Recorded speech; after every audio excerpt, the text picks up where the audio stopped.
વાલા ભાઈઓ અને બહેનો, આપ સર્વને પ્રભુ ઈસુના જીવંત અને પવિત્ર નામમાં હું પ્રેમી સલામ પાઠવું છું. અને આ દિવસોમાં ઘણા બધા બાળકો જેઓ 10મા અને 12મા ધોરણમાં પરીક્ષા આપી રહ્યા છે. અત્યાર સુધી 2 પેપર તેઓના ગયા અને ઘણા બધાને સારા અનુભવો થયા છે. એ માટે આપણે પ્રભુનો આભાર માનીએ છીએ. આ વિડીયો દ્વારા શિક્ષણ આપવાને માટે મને જે તક આપી એ માટે પણ હું આભાર માનું છું. હવે સામાન્ય રીતે આજના આ વિડીયોના ભાગને મેં 2 રીતના રજૂઆત કરવાનો વિચાર કર્યો છે. પહેલી બાબત કે પ્રભુના વચનો દ્વારા વિદ્યાર્થીઓને ઉત્તેજન આપવાનો. આપણા બાળકો જેઓ પ્રભુ ઈસુ પર વિશ્વાસ કરીને અભ્યાસ કરી રહ્યા છે, પરીક્ષા આપી રહ્યા છે, એમાં નીતિ વચનનું પુસ્તક તેનો 3જો અધ્યાય અને 1લી કલમ, મારા દીકરા કે મારી દીકરી, આ મારું શિક્ષણ તું ભૂલી ન જા.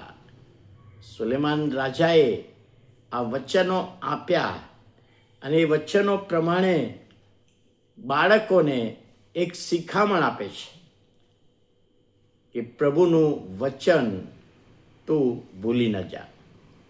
પ્રભુએ જે વચન આપણને આપ્યું છે, એનું પ્રોમિસ આપ્યું છે, વર્ડ ઓફ ગોડ આપ્યા છે, એટલે એ આપણે ભૂલીએ નહીં. પ્રભુના વચનો કેમ કે તારા માર્ગમાં તેની આણ સ્વીકાર. આપણા દરેક બાબતોમાં તેની આણ સ્વીકારીએ, તેની બીક રાખીએ, તેનો અમલ કરીએ, તેને આધીન રહીએ તો કે છે તારા રસ્તા પાધરા કરવામાં આવશે, તને ફતેહ આપવામાં આવશે, તું આશીર્વાદિત થઈશ, તારી જીત થશે. ફક્ત 10મા અને 12માની જ વાત નથી. 10મું અને 12મું પાસ થયા પછી આગળ વધવાનું છે. એમાં પ્રભુને સાથે રાખીને આગળ વધીશું. આગળ વધશો તો પ્રભુ એનો આશીર્વાદ તમારા જીવનોમાં આપશે. તમે પ્રમાણિકપણે પ્રભુની બીકમાં અને આધીનતામાં અને એક પ્રભુને ઓળખનાર વિદ્યાર્થી તરીકે, ઘણા બધા વિદ્યાર્થીઓ હશે પણ તમે જુદા છો. તમે જુદા છો કારણ કે તમે જીવતા દેવને ઓળખનારા બાળકો છો. અને એ જ્યારે તમે પરીક્ષા આપો છો ત્યારે પ્રભુ તમારી સાથે છે, એ બાબત આપણે ભૂલીએ નહીં. જે આશીર્વાદ બીજાને નથી, પ્રભુ તમારી સાથે છે, તમને દોરવણી આપશે. પ્રશ્નના સાચા ઉત્તર લખવામાં પવિત્ર આત્માની દોરવણી આપશે, પ્રેરણા આપશે. અને એ પ્રમાણે તમે જ્યારે આ જીવન જીવશો, પરીક્ષા આપશો, પ્રભુ એનો આશીર્વાદ આપશે. મને યાદ છે કે એક મંડળીમાં હું પાળક તરીકે હતો અને રિક્ષા ચાલક, એ ભાઈના 2 બાળકો, દીકરો અને દીકરી, બંને ડૉક્ટર બન્યા. પણ 10મા 12માની પરીક્ષા હતી ને તો એ રવિવારની ભજન સેવામાં તો આવ્યા જ.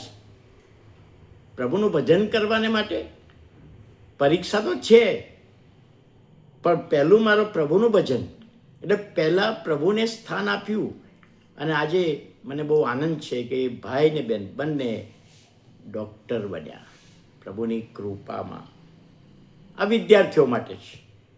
પણ માતા પિતા, કુટુંબના આગેવાનો, વડીલો, સમાજને મંડળીના આગેવાનોને પણ મારે કહેવું છે.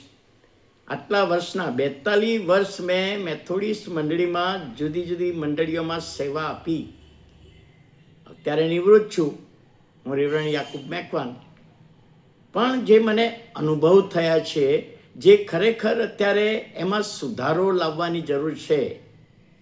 એક ટ્રેડિશન પડી ગઈ છે, એક પ્રથા પડી ગઈ છે.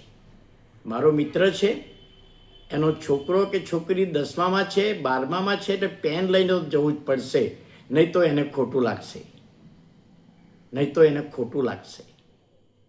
પ્રાર્થના કરવા મારે જવું પડશે, તો પ્રાર્થનાનું સ્થાન બીજા નંબરે છે. એને ખોટું ના લાગે, પહેલા નંબરે આપણો પ્રતિભાવ છે. અને એટલા માટે આ પરીક્ષાના છેલ્લા દિવસોમાં આપણે કોઈ પ્રાર્થના કરવા માટે ના જઈએ તો વિદ્યાર્થી માટે સારું છે એમ કહેવા માગું છું. પ્રાર્થના કરવી જ જોઈએ. ઘરમાં પ્રાર્થના કરી શકાય.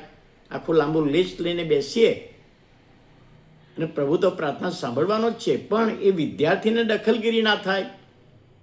હમણાં એક વિદ્યાર્થીએ વાતમાં કહ્યું કે 13 વખત મારે રૂમમાંથી બહાર આવ્યું પ્રાર્થના કરવા માટે. હવે 13 વખત બહાર આવે એટલે 13 તારીખ 39, એક વખત જ્યારે 3 મિનિટ તો થાય જ, 4 મિનિટ તો થાય. તો વાલા આગેવાનો, માતા પિતા, વડીલો, મને સમજવા પ્રયત્ન કરજો. પ્રાર્થના કરવી જ જોઈએ, પ્રાર્થના કરવી જ જોઈએ, પણ એવા સમયે 15 દિવસ પહેલાં જઈ આવો ને આપણે એમના ઘર પેનઈ આપી આવો, પણ છેલ્લા દિવસે એક જાય ને બીજા આવે, એક જાય ને બીજા આવે, તો આ બાબત બરાબર નથી લાગતી. તમને કદાચ કોઈને ખોટું પણ લાગશે, પણ મને સમજવા તમે પ્રયત્ન કરજો. વિદ્યાર્થી અવસ્થામાં જે છે એમને પૂછો તમે. અને એટલા માટે આપણે એ રીતે પણ સહકાર આપીએ. અમે અમારા ઘરમાં ઘણા બધા વિદ્યાર્થીઓનું નામ લઈને પ્રાર્થના કરીએ જ છીએ, અને પ્રભુ એ પ્રાર્થનાનો આશીર્વાદ એમના જીવનમાં આપે, અમારા જીવનમાં આપે, એવું પણ બને છે. પણ આજે આ વિડીયોના માધ્યમ દ્વારા બાળકોને, વિદ્યાર્થીઓને હું ઉત્તેજન આપવા માગું છું, અને વાલીઓ, વડીલો તેમને એક નવી દિશા બતાવવા માગું છું. પ્રભુ એમાં દોરવણી આપે. પ્રાર્થના કરીએ. પ્રભુ, અમે તમારો આભાર માનીએ છીએ. આજના દિવસોમાં ઘણા બધા વિદ્યાર્થીઓ પરીક્ષા આપી રહ્યા છે. તેમને તમારી કૃપામાં રાખો, સારી તંદુરસ્તીમાં રાખો, યાદશક્તિ તમે આપજો, અને સારી રીતે પરીક્ષા આપે.